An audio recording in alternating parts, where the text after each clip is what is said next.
Welcome back, everybody. My name is Pascal Lotta, and today I'm joined again by Emeritus Professor Richard Sakwa of Kent University. Richard, welcome back. It's my pleasure. Thank you.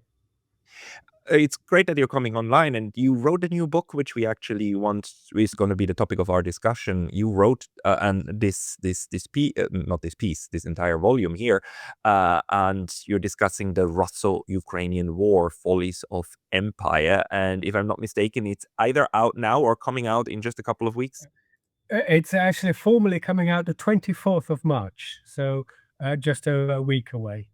24th of March, this video will be shown just around that time. So everybody, if you want to get the book, please go online and order a copy. But let's discuss it now.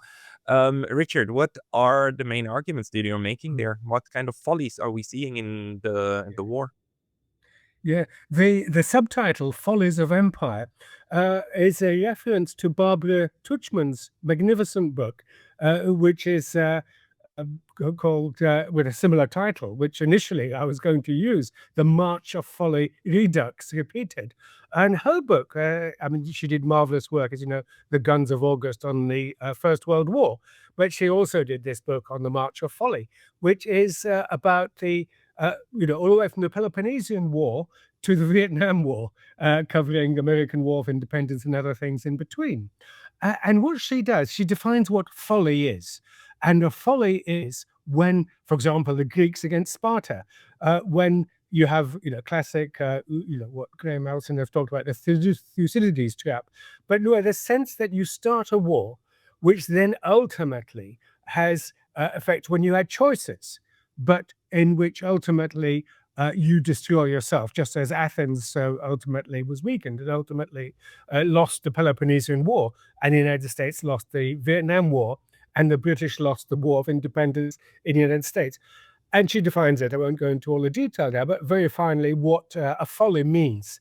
And I believe that this war in Ukraine is one, again, can join that list of the world historical follies. Why? Of course, then we saw on the one side, we have the expansion of what I've been calling in this book and elsewhere, the political West. Now, it's easy to talk, and as you know, at the latest Munich Security Forum, the Davos meeting, the World Economic Forum, and so on, endless talk about the international orders collapsing and so on, rules-based orders. And Mark Carney made that fine speech talking about the middle powers need to get together and so on. But what everybody seems to have missed is that after 1945, a very specific political formation took place. What you could call it what you like, but the Atlantic power system, the transatlantic alliance, and so on. But the political West is why, and the Russians love to call it the collective West.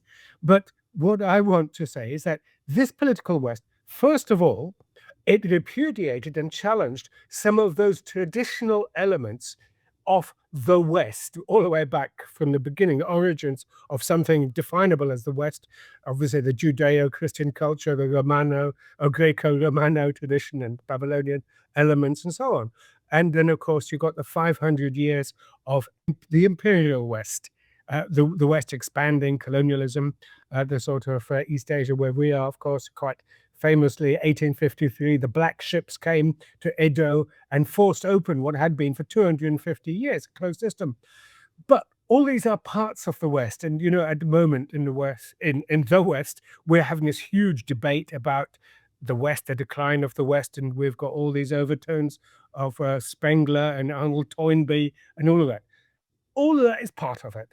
But what I'm saying, we need to be very specific. Since 1945, this US-led political West emerged. It was transformative of the various states and ideologies which constitute it. Liberalism in one respect, the Cold War liberalism, as we know, is a very peculiar, it lost its emancipatory edge. It became suppressive. It became disciplining. Though, of course, the ideology of freedom is something which was all fine, but it became instrumentalized. So I'm arguing the political West transforms the member states, just like European Union transforms the character of the nation state who become part of the European Union. But I'm pushing that forwards and saying, look, membership of this political West changes the very nature of the state. And it applies as much to Japan as it applies to, though to a lesser degree, to South Korea. But the core West, the United States, Canada, and the Western European states were transformed, and their associated ideologies.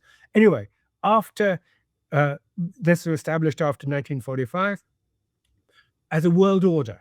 It's a world order. The Soviet world order collapsed in 1989-91. We know that. And therefore, this political West then claims to be universal. It radicalized in all sorts of ways.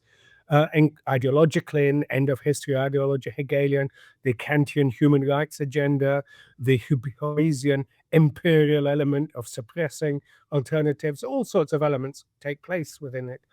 So this political West, and then gradually you have this in a Karl Polanyi sense, a counter movement, and the counter movement is the anti-hegemonic alignment of Russia, China, India, some other states, the non-aligned states, and so on. So that's the context of the Russia-Ukrainian war. And we have this political West, summarizing it very briefly. It has two facets. It has the Commonwealth aspect, which is the public goods, which it has genuinely delivered.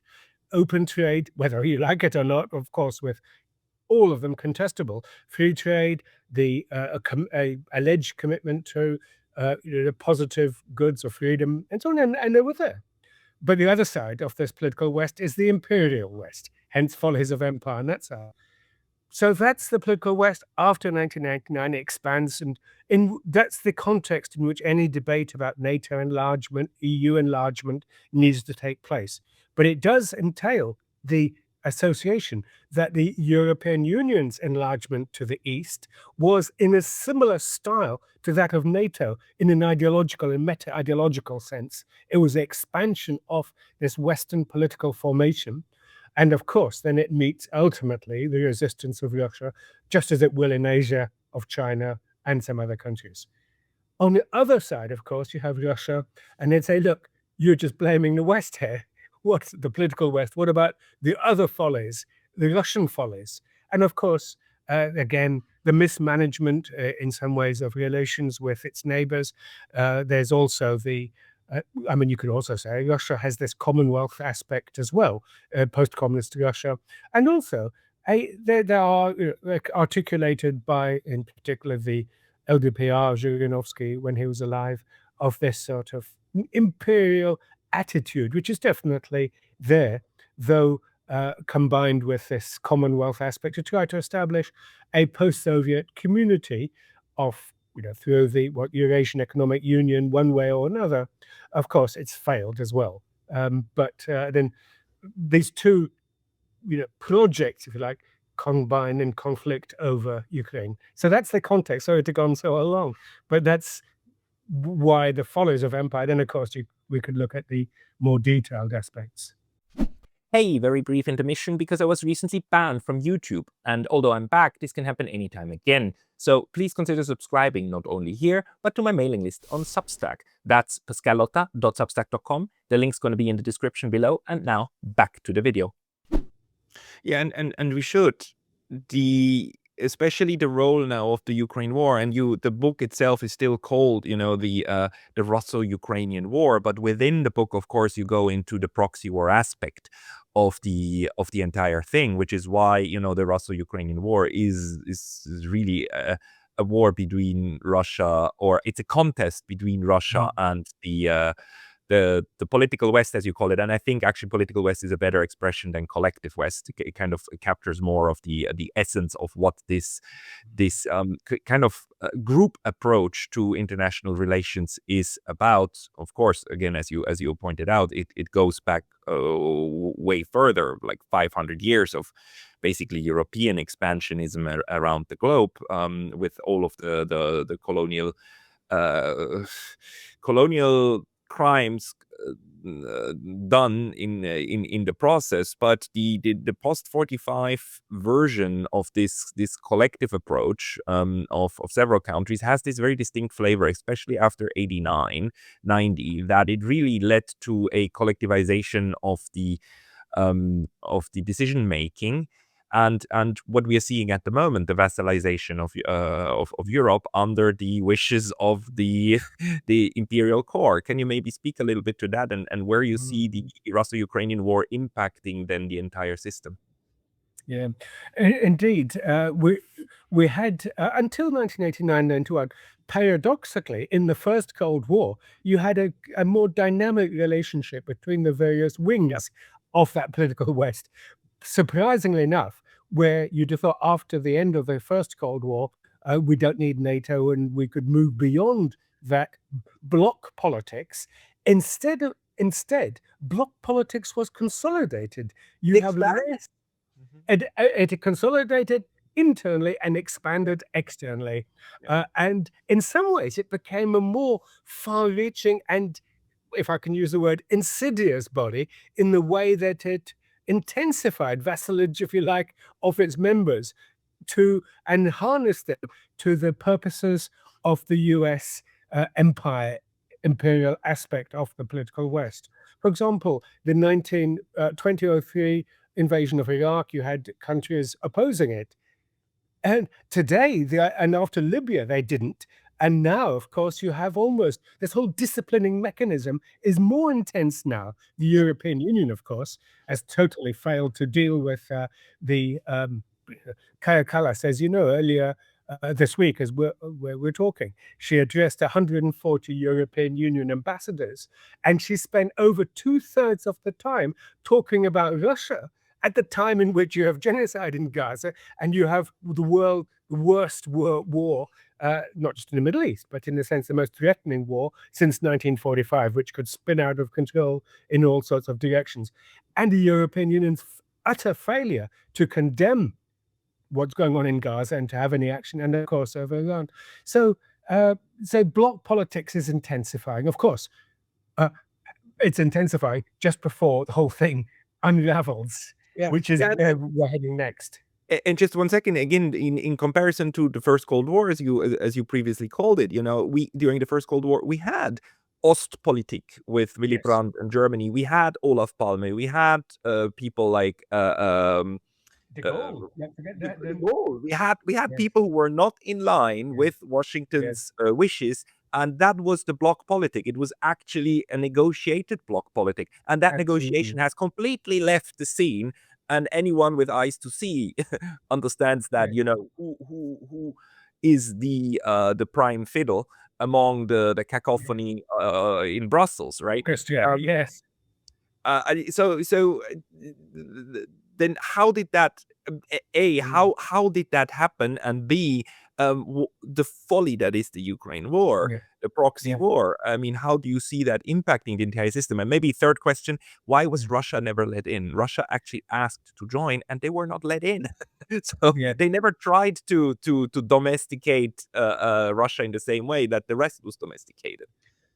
I'll start on the last one first, because that's the most fascinating side. If this vision or this the concept of a political West has any validity, then that really does help explain the politics of exclusion. Some people say of Russia, and as you know, Gorbachev and Yeltsin were keen to join, and Putin, when he first came into power in the year 2000, as he's been saying in recent speeches, he asked, let us join, because if we don't join, then we become outside and you have a border, then you have all the classic frontier issues when you have a border between an expanding military alliance and the one outside it. So Putin, anybody in Moscow could see that quite clearly. Why? Because if Russia had joined and that's why it's not just a question of joining the NATO or something like this. It's much bigger, because the political West is a military, economic, but above all, an ideological project to maintain US hegemony. Now, if they let Russia in, it's a new ball game entirely. It means that the political West is no longer the political West. It becomes, first of all, the elements are introduced into that political unit.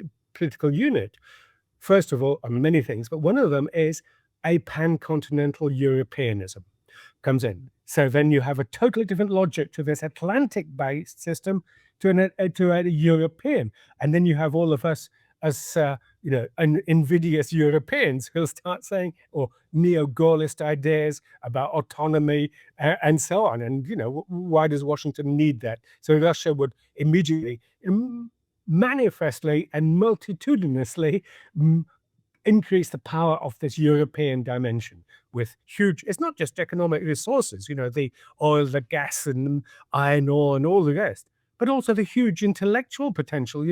We shouldn't, say that Russia was going to be a raw materials provider. It's got a, full spectrum economy, maybe not so developed in certain ways, but still it's a full economy, which of course would then change the economic framework of the political West. It would change the ideological framework in terms of a greater Europeanism, and of course other ideas, perhaps already from the start. Russia is a different, now I hesitate to use the word, but it's a different spiritual formation. It's a different constellation because its history is different. It's got, Russian Orthodoxy and indeed the peculiar mix with Islam and Buddhism and Judaism and many other religions within Russia. Of course, it is a different civilization. Let's put it this way. If that, I'm not happy about its civilizational discourse, but clearly it's part of it. A different culture. Let's say it is. That's again. That's that third question which you asked about. Why didn't they let Russia in? It's a fascinating question, which I'm working on in other aspects at the moment. So the other element about Ukraine, of course, you're absolutely right. The title of the book, in a sense, is misleading: the Russo-Ukrainian War. But of course, to have said the Russo-Ukrainian / West or NATO war would have been a bit clumsy. So what the Russia-Ukraine war is if you like, the cockpit of a much larger constellation of this larger conflict. One of the things that fascinates me at the moment is that the Russians actually go along with this, right? The Russians right now, as we speak, today is March 13, 2026, they still accept the fiction by the United States that they are kind of a intermediary that provide for a space for the Russians and the Ukrainians to meet and to find a solution, right? They are still fine with that kind of fiction, and they still meet Witkoff and Kushner and so on, and they do not actually challenge that framing as of now. Although it is utterly clear to us and many others and many Russian colleagues and US colleagues and so on that the proxy war aspect of this is the meat on the bones, right? And the bones then being the hard trench warfare on the on Ukrainian soil, which is absolutely horrible and devastating. But the political issue is, of course, the larger aspect of it. Why do you think that one is? And are you going into also the Russian way of portraying this war? Yes, indeed. I talk about the various models explaining the war. Much of the West basically follows the Michael McFaul line, which is that it's the internal, a domestic authoritarianism needs an external war to validate itself and legitimate itself. I don't think that's the modeling. It's of course, now all these things feed into it. Of course, the second big model is Russian imperialism. Now, this is a very popular vision in the Baltic republics and Poland.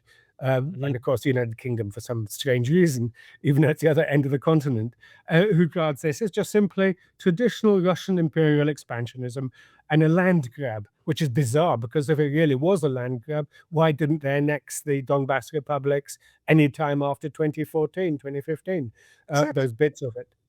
Or indeed, they keep saying, so many histories, so many books and commentaries in the West mistake and say that, for example, Russia did incorporated Abkhazia and South Ossetia, which of course they didn't. They were recognized as independent entities.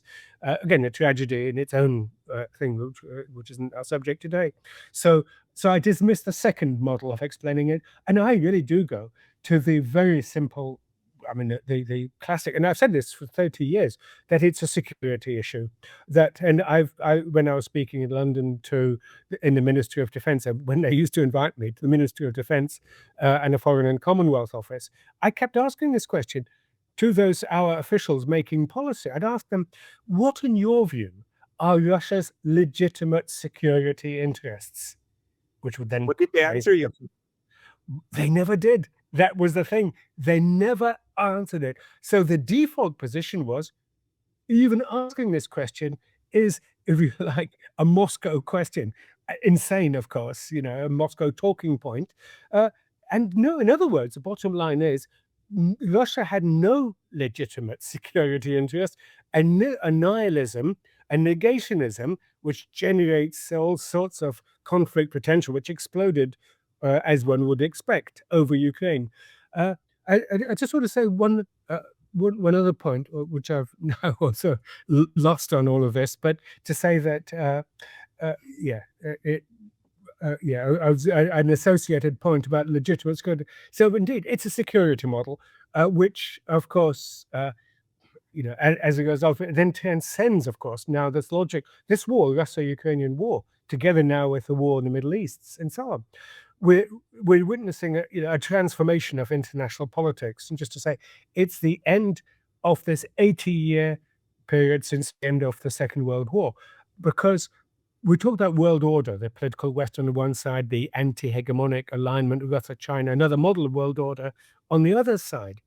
But overarching it all is the United Nations Charter international system, based on international law. And unfortunately, these conflicts, if you like, on the one side, the Israelization of US policy and international politics on the one side, which is, resolute, and, we don't need to go into detail there. And on the other side, the Ukrainization of European policy, which is part of this negation. I mean, Ukrainian ethno-nationalists, not the other Ukraine, to which this book is dedicated, by the way, the other Ukraine. And I dedicate it to the Ukraine that I love, the Ukrainians whom I admire, and that is the Ukrainians fighting for a Ukraine which is multilingual, pluralistic, tolerant, democratic, sovereign, and so on. And out of this war, I'd love to see precisely that sort of Ukraine emerging. But it can't, because the political West was using Ukraine. This isn't to deny it agency. Unfortunately, there were plenty of ethno-nationalist Ukrainians who loved that.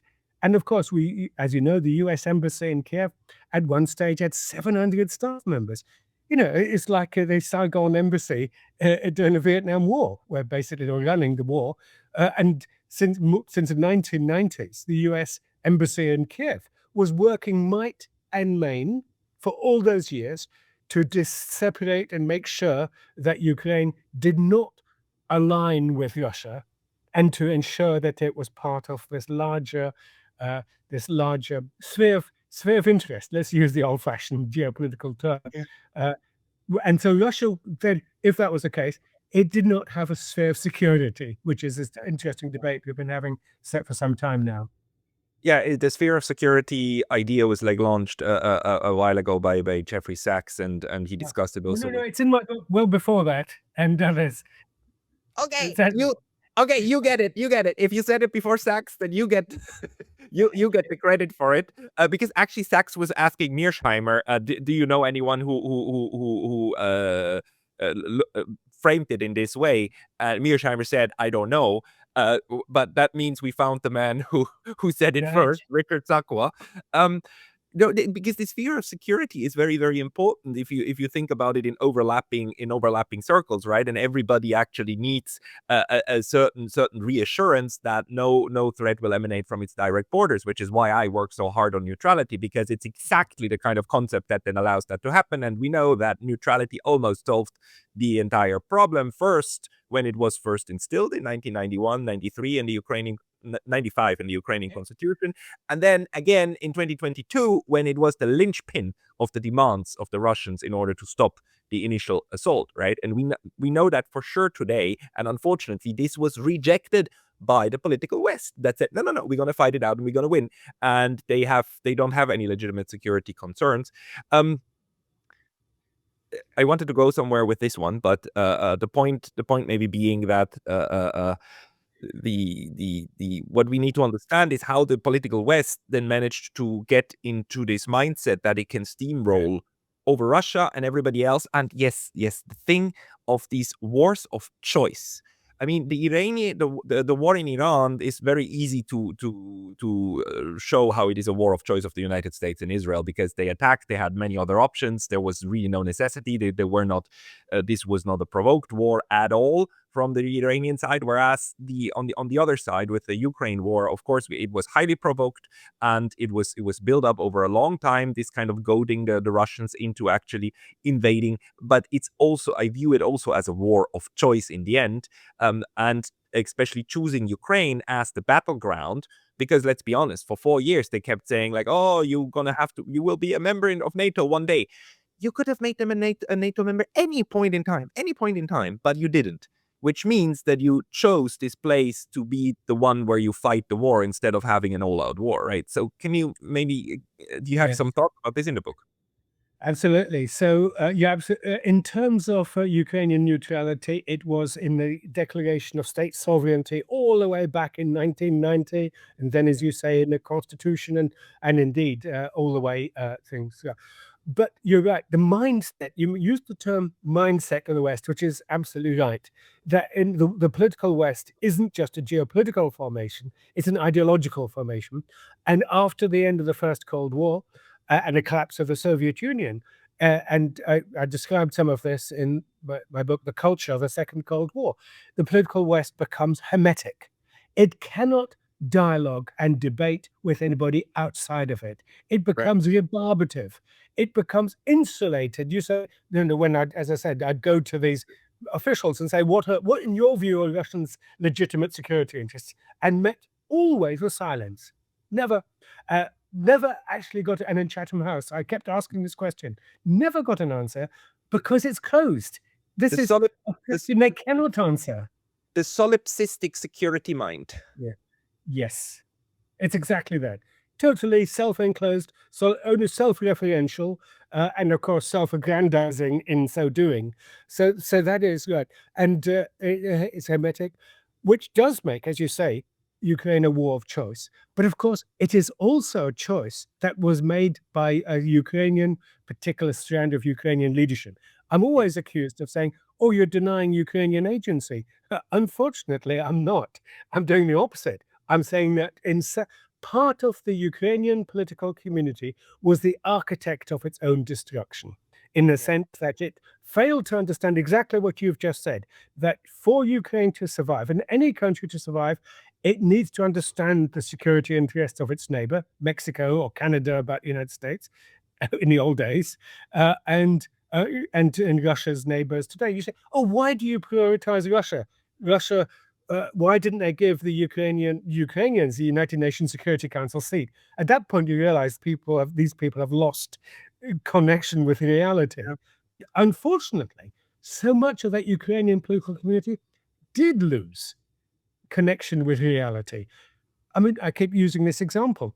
If, for example, a neutral country like Ireland, our Republic of Ireland, splendid country next to England, decided to invite the Chinese in to build a military base there, all the British discussion about choice and so on, be out of the window in less than 5 minutes. And so Ukraine, hopefully Ireland will retain its, I think, a splendid tradition of Irish neutrality, and in its own way.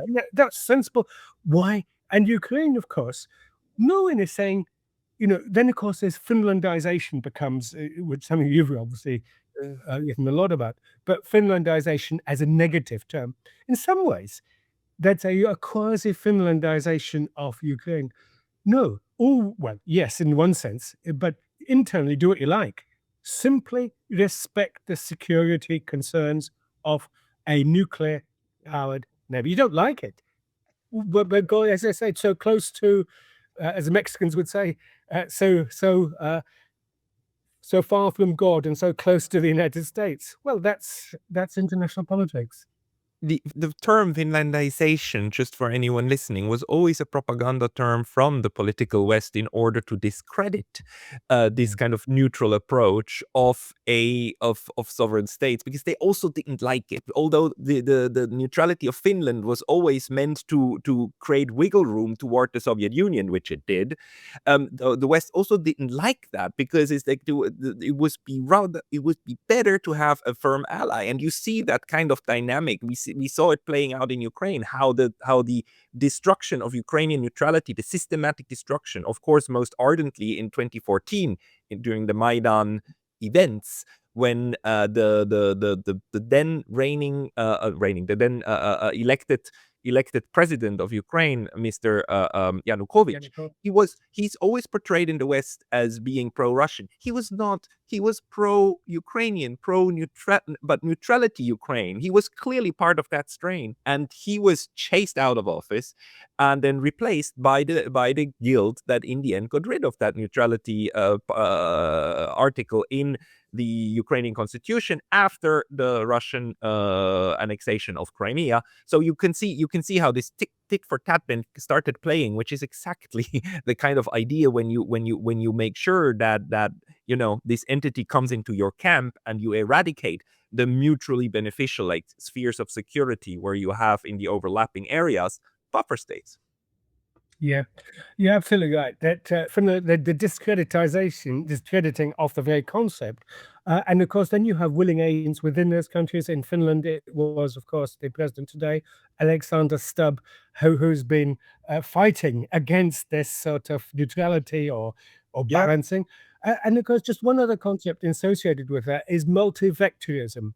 Now, Yep. multivectorism is what Ukraine had for under Kuchma and such like, and of course in Kazakhstan and Nazarbayev and Tokayev today.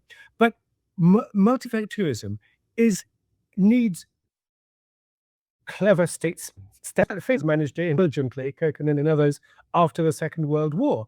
Unfortunately, the quality of the Ukrainian leadership left something to be desired. So as for multivectorism, the Ukrainians do get upset with me when I praise the way that the Kazakhstan leadership since independence has managed multiple relationships. And of course, Kazakhstan also has China on its in its neighborhood.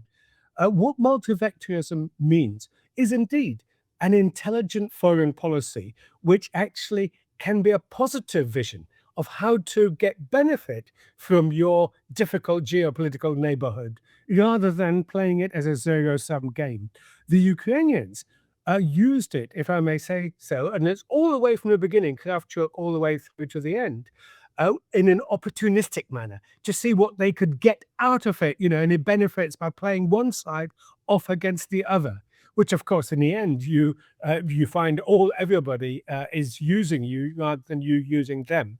So multivectorism, a term which is needs to be given a bit more theoretical elaboration in my view, because it just simply means in a multipolar world you need to play. You simply, in other words, a single alignment like post-Maidan Ukraine, going all in on the one side, the political West, is going to be inevitably generate conflict, and the Kazakhstan leadership and many other Central Asian states understand that, whereas the quality of leadership in Ukraine has been abysmal, of course, because it has, instead of not well, in one simple element, by 2022, Ukraine was effectively per capita the poorest country in Europe, and a country so richly endowed, not just with natural, but also with human capital, magnificent population, well educated, and so on. And yet they managed to squander these advantages, and they managed to squander or destroy their geopolitical benefits of being able to trade with Russia and other neighbors in the east, and to the European Union and other neighbors to the west. Ended up getting the worst of all worlds. So this is agency. This is their agency, because they were then played, and this huge dynamic. And so one final point, of course, then they were encouraged by regional neighbors like Poland and the Baltic republics. You remember this old organization called Guam, you remember the Georgia, Ukraine, Armenia, Moldova sort of idea, which didn't last long. But again, that was an early attempt to pull, pull this Ukrainian and other elements fully into the Western sphere of influence.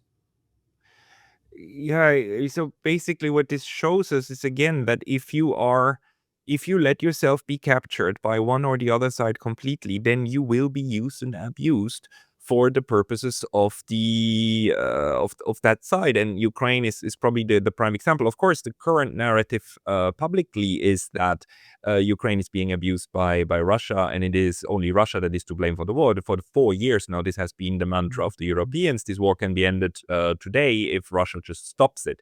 But that completely, utterly neglects the entire security dimension for the Russians, which they now prove they're willing to fight for. Now, is the folly, though, I believe in your concept goes even further, because it's the undermining, of course, that of the system that underpinned the post-Cold War U.S. hegemonic structure that was very successfully set up on the continent, actually. Yes, indeed. The consequences, obviously, it's too early to tell the long-term consequences, but just as in the Middle East, we've come to I don't want to use Mark Carney's term, a rupture in international affairs, that the political West has met its match finally. You asked earlier about why Russia has been continuing to negotiate in good faith, especially after the Iranian example of twice in negotiations used as a ruse to lull those with whom you're negotiating into a false sense of security. Now, this comes back to the quality or the nature, the character of Putin's leadership, personally. And as you know, he's under huge pressure within Russia to intensify. Why are we fighting? I spoke to Sergei Karaganov about this, and I said that this question about Russia pulling its punches, and he said, no, it's worse than that. It's as if Russia's fighting this war not just with one hand tied behind its back, but with both hands behind its back. In other words, there's huge pressure, and then Putin's, this isn't a question to praise or condemn him, simply an observation, and that he has a preternatural calmness or stillness in his policymaking. So, in other words, when he gets, he hits hard, but in the sense that in this war, he has understood, just like, by the way, Biden to a degree did, that this could escalate. And we've heard all this, there's been much discussion even now that basically the world can be destroyed in 72 minutes. There's a book on this, it's not me making it up, in which this lady, very good, very interesting analysis, she talks about, how it initially happens. The North Korea sends a missile, it's misinterpreted, and there's a counter response from the United States. And Russia doesn't know that whether these missiles, which are going east, they're going to North Korea, or are they going to Russia? So it responds. So within 72 minutes, the Earth is just a smoldering ruin. Now, we are close to that. We are as closer to that, worse than the Cuban Missile Crisis. And that is why Putin is, in a sense, again, objectively, I'm saying, absolutely understanding the stakes could not be higher, the future of humanity. And the Ukrainians, of course, and the Europeans blithely ignoring that. And so, Russia is just a bluff. Now, it's a bluff until it isn't a bluff. And then when it isn't a bluff, then that's it. It's over, game over. So, so as long as the game is continuing, it is a bluff.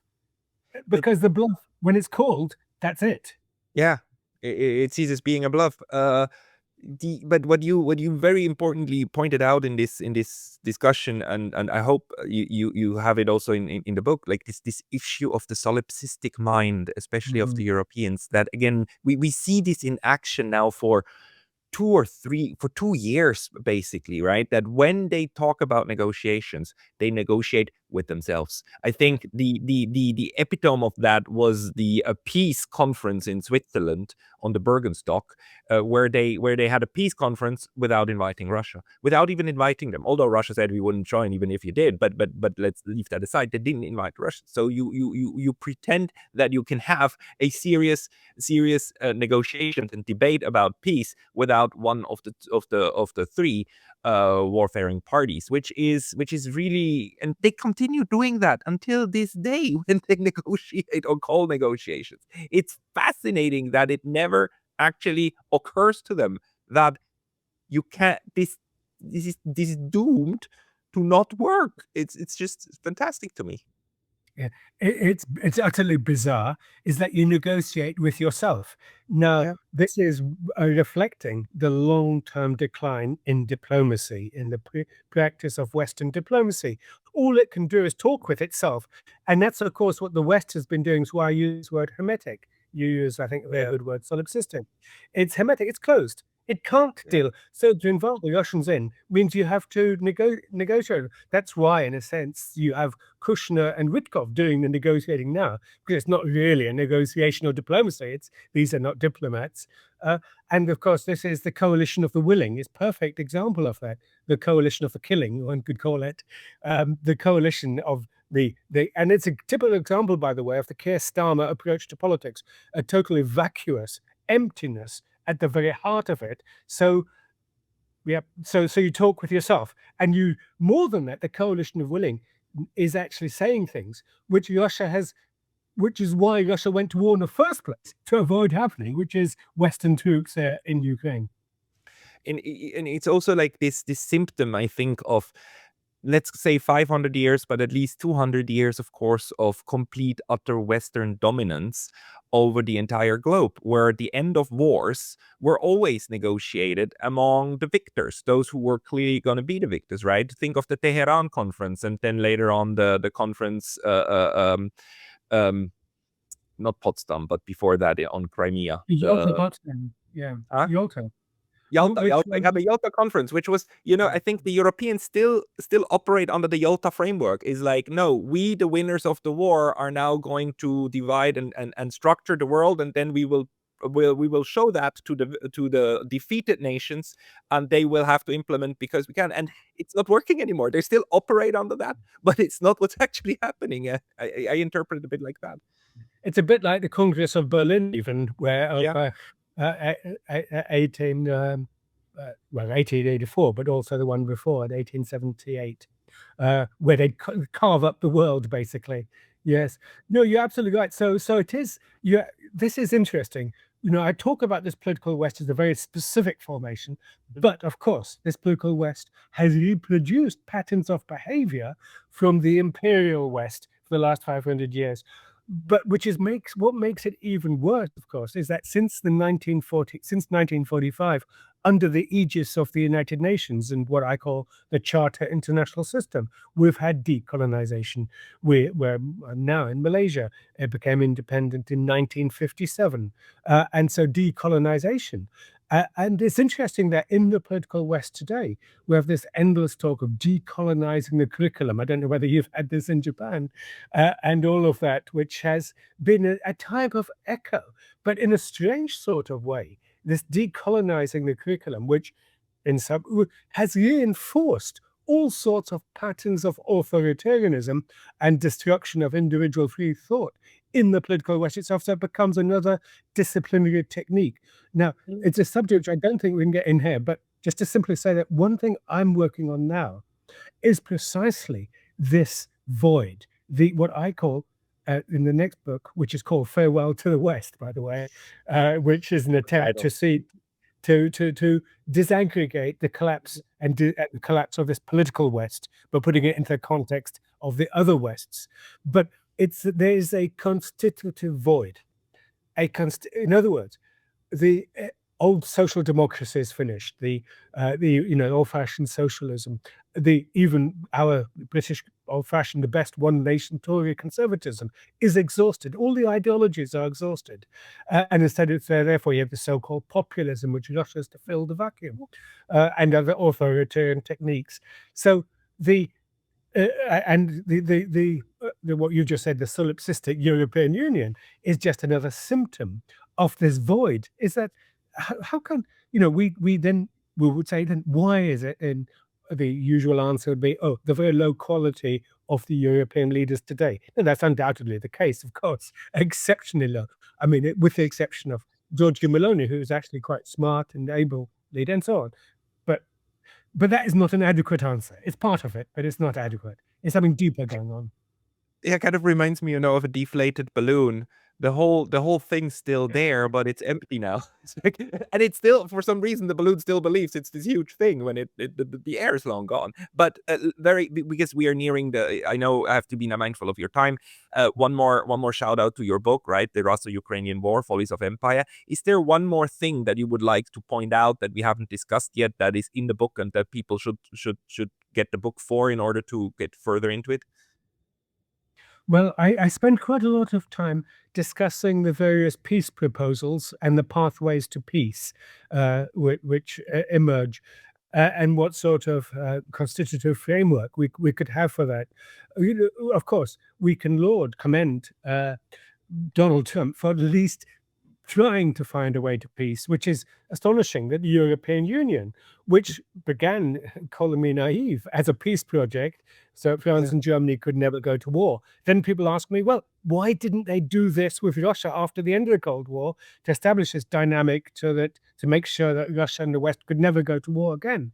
And that's exactly the issue which we're just trying to grapple with. So the Russo-Ukrainian War is really at the heart of all these endless debates about the fate of international politics today, the character of it. And then at the end, well, how do we get to peace?